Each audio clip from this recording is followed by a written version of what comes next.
अब की बार 400 के पार ત્રીજી વખત મોદીજીને પ્રધાન સેવક બનાવવામાં દેશની જનતા અને ભાજપને उत्साह ડીકે સીએમ રાજેન્દ્ર શુક્લા द्वारा કહેવામાં આવ્યું। कल सुबह से गुजरात राज्य के 3 लोकसभा क्षेत्रों में मेरा दौरा शुरू हुआ है। कल सुबह से ही छोटा उदयपुर लोकसभा में लोकसभा प्रबंध समिति की बैठक, कोर समिति की बैठक, युवा सम्मेलन, प्रमुख गणमान्य लोगों से मिलने का कार्यक्रम रहा है।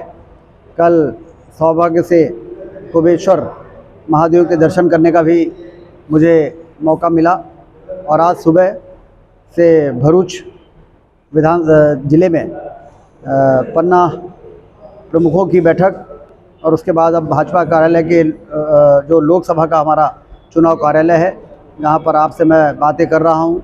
यहाँ लोकसभा भरूच के लोकसभा प्रबंध समिति, कोर समिति के प्रमुख सदस्यों के साथ बैठक होना है। इसके बाद अंकलेश्वर, फिर बड़ोदरा।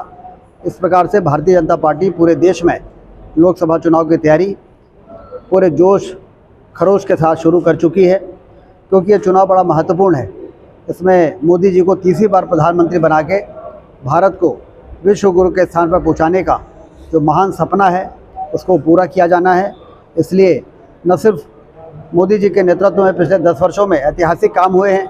धारा 370 से लेके राम जन्मभूमि में भगवान राम के मंदिर के निर्माण, गरीबों के कल्याण की योजनाएं, चौतरफा तेज विकास, चाहे वो सड़क हो, चाहे वो बिजली हो, चाहे वो रेल हो, चाहे वो हवाई अड्डे हों, उससे देश के लोगों में एक अलग तरह का उत्साह है और देश की जनता कमर कस के मोदी जी को तीसरी बार प्रधानमंत्री बनाने के लिए इस चुनाव का इंतज़ार कर रही है। कार्यकर्ता भी कमर कस के मैदान पर तैयार है और इसलिए एक रिकॉर्ड बनेगा। 400 के पार सीटें लाकर मोदी जी को तीसरी बार प्रधानमंत्री बनाकर भारत को दुनिया के सामने दुनिया का नेतृत्व करने लायक देश बनाने का काम हम लोग करेंगे। प्रचार के दौरान हमें बहुत ही सहजता के साथ जनता के बीच में जाना है, क्योंकि मोदी जी की सरकार की योजनाओं ने कई प्रकार से लोगों को राहत दी है। गरीबों को मुफ्त में अनाज देने का काम किया, 10 लाख रुपए तक का इलाज गरीब बड़े से बड़े अस्पताल में जाके मुफ्त में करा सकता है। इस प्रकार से कई योजनाएं, किसानों को सम्मान निधि देने का काम, और इसलिए लोग मोदी जी को पसंद करते हैं। मोदी जी लोगों के दिल और दिमाग में बैठे हुए हैं।